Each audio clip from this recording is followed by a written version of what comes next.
சப்பாத்தி சாப்பிட்றதுனால சர்க்கரை கட்டுக்குள்ள இருக்காது? கட்டாயமா இருக்காது. பசியை வேணா போக்குமே தவிர சப்பாத்தி சாப்பிட்டால் சர்க்கரை வியாதி கட்டுக்குள்ள இருக்கும் அப்படின்றதெல்லாம் கிடையவே கிடையாது. அதுதான் சொல்றேன், நம்மளோட தட்ப வெப்பநிலைக்கு ஏற்ற உணவுகள் என்ன, அதை தான் நம்ம என்னதான் மாற்று. இப்போ அரிசி தான் நம்ம சாப்பிட்டு பழகிறோம், சோறு பொங்கி தான் சாப்பிட்றோம். கண்டிப்பா என்னதான் மாற்று அப்படின்னும் போது நான் அதை தான் சொல்றேன், சப்பாத்தி நீங்க சாப்பிடுங்க, நான் வேண்டான்னு சொல்லவே இல்லை. பழைய பதிவுகளையும் நம்ம தெளிவாக சொல்லியிருப்போம். நீங்க வெறும் சப்பாத்தியை மட்டும் ஏன் நீங்க சாப்பிட்றீங்க? நீங்க வெறும் சப்பாத்திக்கு பதிலாக பீட்ரூட்ல சப்பாத்தி செய்யுங்க, கேரட்டில் சப்பாத்தி செய்யுங்க, முட்டைக்கோஸில் சப்பாத்தி செய்யுங்க, வெள்ளரிக்காயில் சப்பாத்தி செய்யுங்க, கருணக்கிழங்கில் சப்பாத்தி செய்யுங்க, பல வகைகளில் சப்பாத்தி செய்யலாம். நிறைய இருக்குது, பாலக்கீரை வகைகள் இவைகள்லாம் இருக்குது, சப்பாத்தி செய்யலாம். இந்த கீரை வகைகளை 100 விதமான தோசைன்னு சொல்லுவாங்க, அதே மாதிரி சப்பாத்தி. வெறுமனே சப்பாத்தியை ஏன் சாப்பிட்றீங்க? வெறுமனே சப்பாத்தியை சாப்பிட்டால் வெறும் பசியை மட்டும்தான் போக்கும், அதுலேருந்து எந்த சத்தும் கிடையாது. வேற என்ன இருக்கு? உயிர் வாழ்வதற்கு இந்த உடம்புக்கு சக்தி வேணும், அது மட்டும் தான் தரும். ஆனால் சர்க்கரை வியாதி போகாது. அப்போ இந்த மாதிரி சப்பாத்திகளையும் மாற்றிக்கோங்க.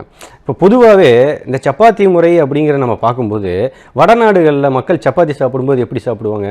நம்மளை மாதிரி இங்கே மசாலாக்கள் அதிகமாக கலந்து சப்பாத்திகளை நம்ம சாப்பிட்றோம். ஆனால் வடநாடுகளில் அப்படி சாப்பிட மாட்டாங்க. சப்பாத்தியோடு பார்த்தீங்க அப்படின்னா வெங்காயத்தையும் சேர்த்து சாப்பிடுவாங்க. ஆனால் நம்ம நாட்டு பக்கத்தில் தமிழக மக்கள் அதிகமாக வெங்காயம் சேர்த்திக்கிறதே கிடையாது. இப்போ கோதுமை ஏற்கனவே உஷ்ணம் அதிகமானது, அதனோட சேர்ந்து இந்த வெங்காயத்தையும் சேர்த்தி தயிர் பச்சடிங்கிற நம்ம சொல்கிறோம் இல்லையா? இது போல் வெங்காயங்களும் சேர்த்து சாப்பிடும்போது என்ன ஆகுது?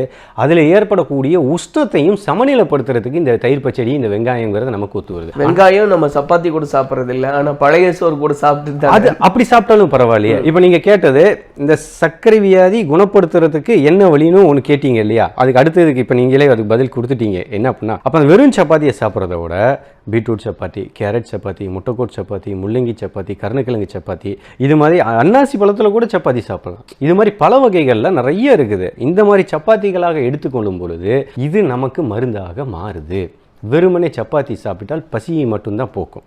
இன்னொன்று, இந்த சப்பாத்தி இந்த சர்க்கரை வியாதியை கட்டுக்குள்ளே கொண்டுட்டு வரணும். அதுக்கு இந்த உணவுகளில் நம்ம என்ன எடுத்துக்கலாம் அப்படின்னா, மிக அற்புதமானது. நம்மளுடைய முன்னோர்கள் நமக்கு சொல்லிக் கொடுத்த வாழ்வியல் முறை.